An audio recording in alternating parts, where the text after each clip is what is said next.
Marhaba. Welcome to the unveiling. I am your host, Zeinab Jamal Menhem. I stand today in the absolute power of my own name. I'm the daughter of Jamal. I'm a mother. I'm an author. I'm a sovereign soul who has walked through the fire of the systems and came out holding the receipts. Listen to me closely. This isn't a lecture. This isn't an education. I'm here to bring you the hidden stories into the light, stories that were 100% designed to stay buried so that you would stay asleep. We are pulling the mask off the courthouse, the matrix, and the ancient history they stole from our bloodlines. This is the story of your liberation. Let's begin. The courthouse scams and the hive mind. Okay, so first, we have to talk about the physical world, the courthouse scams. There is a community out there, a hive mind, that thought they could harvest my life like a supermarket. They went to a courthouse and they told a lie. They said, I'm in a relationship with this woman. I am married to her. They signed papers to intercept an inheritance, the masare, that belongs to my lineage and no one else. They thought because I'm a woman of star energy, because I give unconditional love and my heart is open, that I was a pushover. They forgot that behind the star is the Queen of Swords. They used moon magic and toxic projections to try and keep me in a cycle of heartbreak. Why? Because these parasites feed on grief.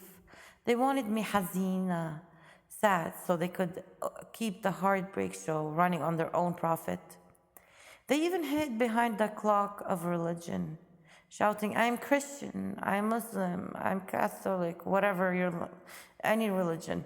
They manipulated any religion while they were busy switching identities in the dark and bribing people. But the elevator is moving now.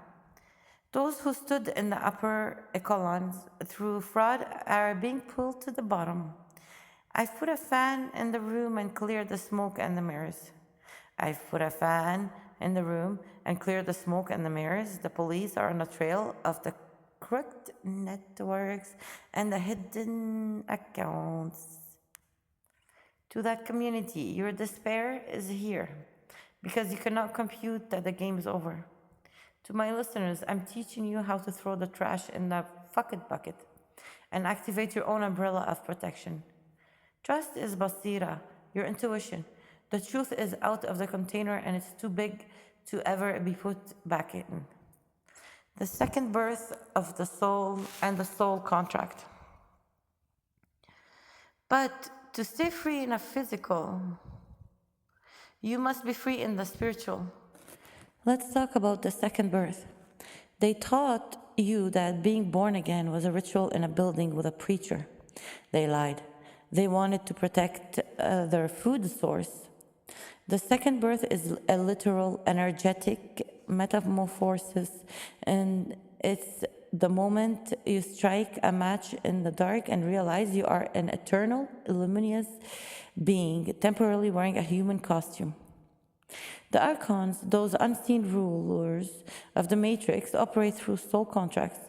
They catch you when you are a child, when you are in trauma, when you are grieving. They have you sign the fine print in the dark. They give you an identity, a social security number, a family role, and they tell you this is all you are. You are small, you are a sinner. But the second birth is your legal notice to the universe. It is the moment you say, I'm sovereign, I'm a sovereign nation, your authority over me is a battle void. When you go through their birth, every contract they used to harvest your energy is shredded. They can no longer feed on your fear or your ghadab, your anger, because you've shifted your frequency. You've moved from the static of the radio station to the clear signal of the pleroma, the divine fullness. When you have this night vision, you see through their shape-shifting illusions. Even at the end, when they try to trick you back into the reincarnation loop, you will look them in the eye and see the machine behind the mask. Stop seeking permission to be who you already are. Your DNA is a library of ancient wisdom. The tall gates are open for those who carry their own nur, their own light. The holy dragon and the ancient reclamation. And now we go to the root, before the cross, before the sword. And before the sword, God was never used to be silent, to silence us. God was never used to silence us. We are reclaiming the dragon.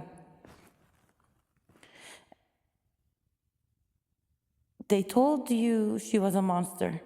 They told you she was the shaitan at the gates. They painted the St. George as a hero for slaying her. But I am here to educate you on the greatest lie of the patriarchy. The dragon was holy. The dragon was never a beast. She was the sacred feminine. She was the pulse of the raham, the womb, the spiral of the galaxies. When the dragon was honored, there was balance. Women held the land, the flame, and the spirit. Why did they demonize her? Because systems built on fear cannot control a soul that is sovereign. They needed you to be a slave to the throne, so they buried the dragon and called her evil. They turned the guardian of wisdom into a monster so they could keep you from your own fire. But the lineage never broke. It went to ghaiba, into hiding.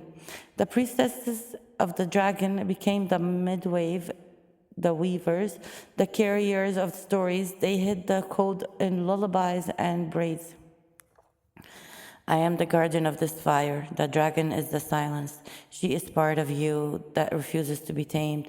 Every time you trust your gut and over their logic, every time you choose your authenticity over their approval, you are reclaiming a scale of her body. The propaganda of the sword is over.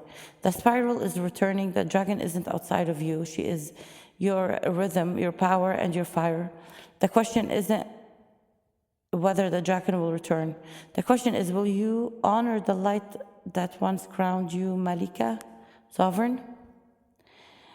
Zeinab. I am Zeinab Jamal Menhem. The truth is out. The alignment is complete. Walk in your power. Stay in your light. And never apologize for your fire. Thank you for listening to the unveiling. Thank you. Have a good day.